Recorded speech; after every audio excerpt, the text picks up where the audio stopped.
Just as he pressed forward, Taylor's path was suddenly blocked by Ziggs. He looked up, shocked to see his former ally, and questioned why he was even there. But Ziggs calmly explained that there was no reason to find his presence strange anymore, because he was now cooperating with Ed Rothstaller. The moment he heard that name, Taylor immediately revealed that Isla had been kidnapped. Yet, as Ziggs looked closer, he realized something was wrong. Taylor should have only encountered Elvira on the floor below. That's when he recognized the unmistakable signs of blood swordsmanship. In that same instant, an overwhelming wave of energy erupted from Taylor's entire body, and with a guttural roar, Taylor furiously demanded the truth. Before Ziggs could react, the entire hallway was consumed by the overwhelming force of his attacks. Without a moment's hesitation, Taylor charged straight at him with everything he had left. And as he attacked, he desperately demanded to know just one thing. Where was Ed Rothstaller? In that moment, Ziggs understood that Taylor's mentality only grew stronger in the heat of battle. No matter the trial, no matter the adversity that stood before him, Taylor's spirit would simply never break. He pressed his assault, each blow filled with that same raw determination. The attacks came without pause, relentlessly pressuring Ziggs from every direction. And though Ziggs skillfully dodged several strikes, he was finally forced to activate the high-rank magic, Advanced Mana Armament. Its overwhelming magical force blasted Taylor backward. He went crashing into a distant wall, struggling just to recover from the impact. And since spirit magic has no real way to hold back its destructive power, he couldn't be sure what would happen.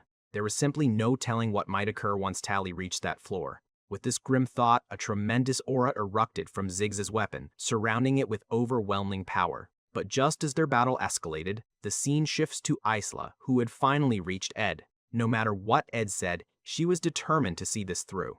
She held a firm belief that neither she nor Taylor would ever give up. It was that same belief that, even after suffering countless injuries and barely being able to stand, allowed Taylor to charge towards Ziggs once again. Watching this impossible display of determination, Ziggs realized that telling him to retreat was now completely pointless. Accepting this grim fact, Ziggs prepared himself to end the battle once and for all. But as he charged forward, he suddenly noticed something impossible. And in that briefest of openings, Taylor struck. The blow landed clean, catching Ziggs completely by surprise. The sheer speed of the attack left Ziggs completely stunned.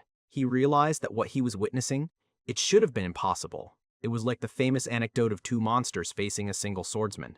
Those same monsters vanished while staring at their own wounds, as if possessed by a ghost. And now that impossible attack left Ziggs staring at a wound that simply shouldn't exist.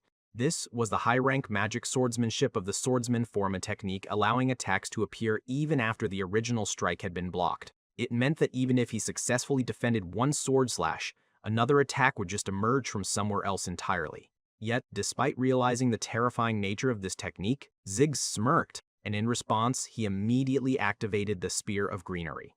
He had to admit, Taylor was impressive, but he declared that the battle would end right there. He even warned Taylor that he would regret going any farther.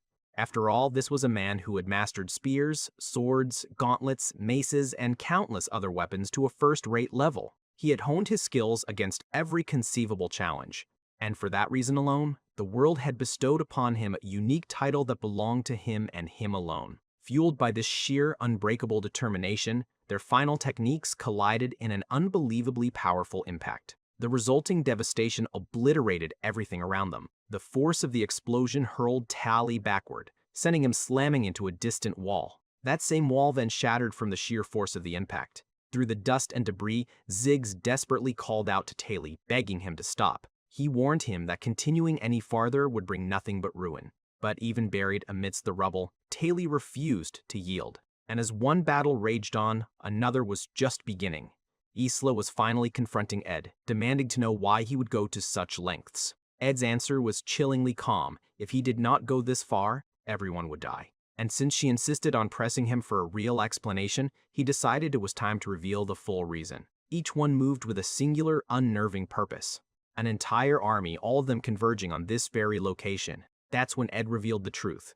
They were all Janika spirits. He then explained that a final boss always carries an enormous burden upon their shoulders. However, the stage that had been so carefully prepared was now completely disrupted. Taylor's uncontrolled rampage had thrown the entire script into chaos, and now Ed could not even predict when the end of this story would finally arrive. The contents of that letter now became clear. It was a promise that after graduation, Doongregs would actively support Ed Rothsturler with settlement funds and infrastructure. The Holy Lance Dragon, Wolbrock, would return.